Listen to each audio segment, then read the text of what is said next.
যদি আপনিও 30টা রোজা রাখার নিয়ত করে থাকেন আর এই ভুলটি করেন, তাহলে আপনার একটিও রোজা সম্পূর্ণ হবে না। এই ভুলটি সাধারণত মুসলিমেরা সেহরির সময় করে।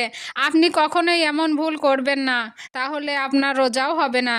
রমজান মাস আসলেই সারা দুনিয়ার মুসলিমরা রোজা রাখে। ফজরের সময় থেকে শুরু করে মাগরিবের ওয়াক্ত পর্যন্ত না খেয়ে পানাহার অবস্থায় থাকে। কিন্তু একটি ছোট্ট ভুলের কারণে আপনার রোজা নাও হতে পারে।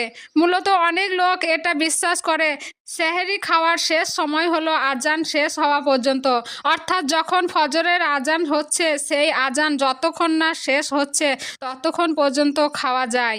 এটা আসলে ভুল। মূলত সেহরির সময় শেষ হলেই ফজরের আজান দেওয়া হয়। এই জন্য ভালো হবে আপনি আপনার এলাকার একটি রমজান মাসের ক্যালেন্ডার রেখে সেই অনুযায়ী সেহরি ও ইফতার করেন। ভিডিওটি অনেক অনেক শেয়ার করেন যেন